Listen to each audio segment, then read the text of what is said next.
naihipuan daw talaga kayo pag nag-show. Oo, nai-enjoy na nga namin minsan. Titingnan mo muna! Pag may tsura, pakiulit! Pero yung iba kasi, nahuhuli talagang... Yung nakaganon, ay, huwag mo bibitawan niya, huwag mo bibitawan niya. Basta Yun hilahin lang. mo, gwapo Sige, ba? sige. Gwapo ba? Dali mo sa van. Gano'n. Ang saya! Pag hindi gwapo, dali sa presinto. 1 to 10, ilan na ang nanligaw sa iyong artista? 11 1, gaano ka ka-ready magka-boyfriend? 10. 1 to 10, gaano ka naka-independent ngayon? 8. Kinikilig ka kapag? Kapag nandyan siya. Naiinis ka kapag? Kapag wala siya. Naiiyak ka kapag? Wala siya. Joke. One word, describe yourself. Brave. Okay. Kung ano man po yung naging rason ng hiwalayan nilang dalawa, masasabi ko po, and alam ng Diyos po, na hindi po ako yun. Alam po ng buong showbiz yan, ng mga nakakakilala kay Richard, kay Sarah, and sa akin. And si Sarah po and si Richard, alam po nilang pareho kung ano talaga yung reason ng hiwalayan po nila. And alam din po nila pareho na hindi po ako yun. And kung ano man po yun, syempre hindi ko po storya yun. And respeto ko po yun kay Sarah, kay Richard, and sa dalawa po na lang anak. Alam ko po noon parang separate house na sila, separate na talaga lahat. And feeling ko naman tito, kung inagaw ko si Richard kay Sarah, magagalit talaga siya sa akin or may sasabihin siya about me. And pag nagkikita kami, nagsasmile naman kami sa isa't isa.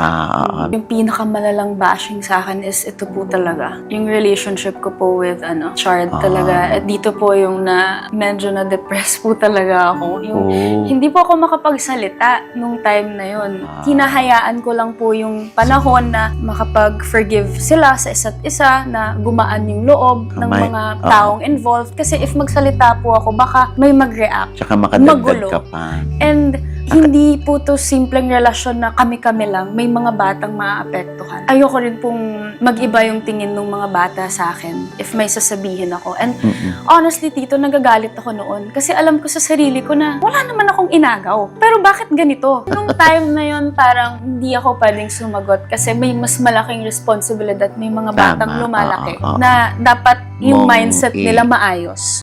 Ayoko pong i-reveal muna kung sino ba talaga siya. Oo. Sa tamang panahon, Sa di ba? tamang panahon. Game naman po siya sa lahat ng gusto kong gawin, in fairness. Talagang wala kang gugustuhin na hindi niya susundin. Yan ang nararamdaman ko. Talaga. Nakailang takes po kami niyan. Dahil Okay. ayoko po kahit tenga niya makita. He's a big boy or something?